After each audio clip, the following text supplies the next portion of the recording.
Hello food lovers, welcome to our channel. నేను మీ రాణి Eramsetti. Friends, ఈరోజు ఆలూ పకోడీ చేసి చూపించబోతున్నాను. ఆలూ పకోడీ అంటే చాలా క్రిస్పీగా టేస్టీగా ఉంటుందండి. టీ టైం స్నాక్స్ లాగా చేసుకోవచ్చు, మార్నింగ్ బ్రేక్ఫాస్ట్ టైంలో కూడా చేసుకోవచ్చు. ఆ ప్రాసెస్ అంతా చూద్దాం. వీడియోని ఫస్ట్ నుంచి లాస్ట్ వరకు చూడండి. మధ్య మధ్యలో స్కిప్ చేయకుండా చూడండి. మనం ఎక్కువగా ఆలూ పకోడీ చేస్తూ ఉంటాం. ఒకసారి ఇలా నేను చూపించిన విధంగా ఆనియన్ పకోడీ చేసి చూడండి. పైన క్రిస్పీగా, లోపల సాఫ్ట్గా, చాలా చాలా టేస్టీగా ఉంటుంది. ఇంకా ప్రాసెస్లోకి వెళ్ళిపోదాం. ముందుగా 2 బంగాళదుంపలను తీసుకుని దాని పీలంతా ఓపెన్ చేసి శుభ్రంగా కడగండి. ఇప్పుడు గ్రేటర్తో పెద్ద పెద్దగా రంధ్రాలు ఉన్న వైపుని తురుముకోండి. తురుము అనేది సన్నగా పొడవుగా రావాలి. ఈ విధంగా నేను వీడియోలో చూపిస్తున్న విధంగా 2 దుంపలు కూడా ఇదేలాగా తురుముకోండి.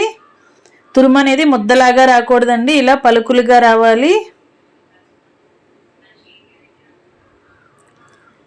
ఇలా 2 దుంపలు కూడా మొత్తం అంతా తురుముకుని తీసుకుందాం. ఈ తురుమంతా కూడా ఒక గిన్నెలోకి వేసుకుని గిన్నె నిండా వాటర్ పోసుకుని బాగా కడగండి.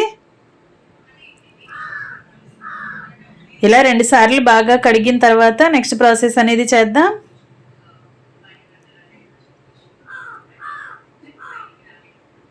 ఇలా చేత్తో బాగా కలుపుతూ కడిగినట్లయితే వైట్గా ఉన్న వాటర్ అన్నీ కూడా వచ్చేస్తాయండి. ఆలు అనేది ఫ్రెష్గా ఉంటుంది. ఇప్పుడు స్ట్రైనర్తో వడకట్టుకోండి. దుంపల్లో ఉన్న వాటర్ అన్నీ కూడా మొత్తం కిందకు వచ్చేంత వరకు ఒక 10 నిమిషాలు పక్కన పెట్టండి. లోపల ఏమైనా ఎక్సెస్ వాటర్ అనేవి ఉంటే అవన్నీ కూడా కిందకు వచ్చేస్తాయి. ఈ లోపుగా మనం ఒక్క ఉల్లిపాయని తీసుకుని దానిలో సగం మాత్రమే కట్ చేసుకుని ఇలా చిలికలుగా తీసుకోండి. ఉల్లిపాయ ముక్కలు అనేవి ఇలా సన్నగా పొడవుగా ఉండాలండి. అలాగే ఉల్లికాడలు, స్ప్రింగ్ ఆనియన్స్ ఉంటాయి కదా, అవి కూడా కొన్ని తీసుకోండి. కడిగి కట్ చేసి పెట్టుకున్న కొత్తిమీర, కరివేపాకులు కూడా తీసుకుని, పచ్చిమిర్చి కూడా తీసుకోండి. అలాగే సన్నగా తరిగిన అల్లం ముక్కలు కూడా తీసుకోండి. వాటిని రెడీగా పెట్టుకున్నాం కదా. ఇప్పుడు వాటర్ అన్నీ కూడా డ్రైన్ చేసుకుని పక్కన పెట్టుకున్న ఆలూని, అలా పొడి పొడిలాడుతున్నట్లుగా ఉన్న ఆలూని ఒక మిక్సింగ్ బౌల్లోకి వేసుకోండి. దానిలోకి టేస్ట్కి సరిపడా సాల్ట్, 1 టేబుల్ స్పూన్ కారము వేసుకుని, 1 టీ స్పూన్ జీలకర్ర, 1/2 టీ స్పూన్ వాము వేసుకోండి. అలాగే ఉల్లిపాయ ముక్కలు, పచ్చిమిర్చి ముక్కలు, స్ప్రింగ్ ఆనియన్స్ అండి, అలాగే కరివేపాకులు, కొత్తిమీర కూడా వేసుకోండి. ఇప్పుడు 1/4 కప్పు మాత్రమే శనగపిండి వేసుకోండి. 1 టేబుల్ స్పూన్ బియ్యం పిండి, 1 టేబుల్ స్పూన్ మొక్కజొన్న పిండి వేసుకోండి. ఇవన్నీ కూడా ఇంగ్రీడియంట్స్ అన్నీ కూడా ఆలూలో బాగా కలిసేంత వరకు చేత్తో కలుపుకోండి. వాటర్ అనేవి ఏమీ యాడ్ చేయకుండా ముందుగా మనం వేసిన ఇంగ్రీడియంట్స్ అన్నీ కూడా పిండిలో బాగా కలిసేంత వరకు కలపండి. ఇలా బాగా కలుపుకుని ముద్దలాగా చేసుకోండి. ఇప్పుడు స్టవ్ ఆన్ చేసి ఒక గిన్నెను పెట్టుకుని 1 టేబుల్ స్పూన్ ఆయిల్ పోసి బాగా వేడి చేయండి. ఇలా కాగుతున్న ఆయిల్ని 1 స్పూన్ వేసుకున్నట్లయితే పిండి అంతా కూడా బాగా కలుస్తుంది. అలాగే పకోడీ అనేది క్రిస్పీగా వస్తాయి. ఈ ఆయిల్ అంతా కూడా ఈ ఆలూ తురుముకి మొత్తం అంతా పిండికి పట్టేంత వరకు బాగా కలపండి.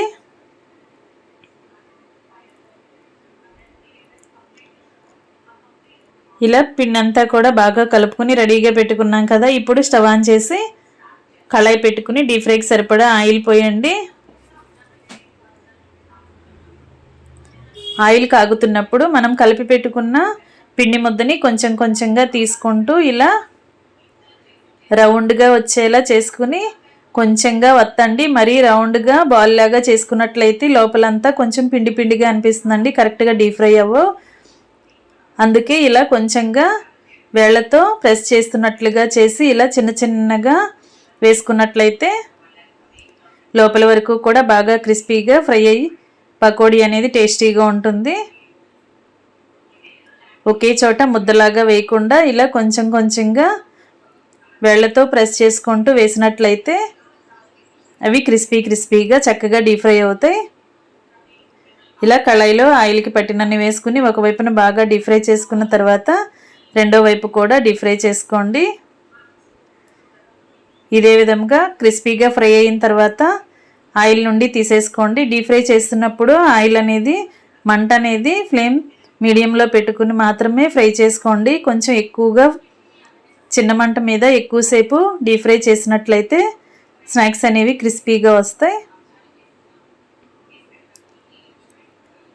ఇవన్నీ తీసి పక్కన పెట్టేసుకుని మరలా ఇదే ఆయిల్లో కొంచెం కొంచెంగా పిండి ముద్దని తీసుకుంటూ ఇలా పకోడీలు వేసుకోండి.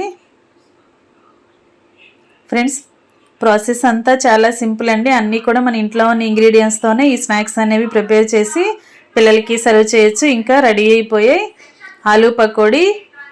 వీడియో నచ్చినట్లయితే లైక్ చేయండి. మీ ఫ్రెండ్స్కి, ఫ్యామిలీ మెంబర్స్కి రెసిపీ షేర్ చేయండి. మీరు కూడా కుక్ చేసి పిల్లలకి సర్వ్ చేయండి. ఇలా డైరెక్ట్గా తినొచ్చు, లేదంటే టొమాటో సాస్తో కూడా సర్వ్ చేసుకోవచ్చండి. క్రిస్పీ ఆలూ పకోడీ రెడీ అయిపోయాయి కదా. ఛానల్ని ఫస్ట్ టైం వాచ్ చేసిన వారు సబ్స్క్రైబ్ చేసుకుని పక్కనే ఉన్న బెల్ బటన్ క్లిక్ చేయండి. నేను పెట్టబోయే రెసిపీస్ అన్నీ డైలీ మీ ఫోన్కి నోటిఫికేషన్కి వస్తే ఓపెన్ చేసి చూడండి. మరొక రెసిపీతో మళ్ళీ కలుద్దాం. Thanks for watching. నేను మీ రాణి ఎరంశెట్టి.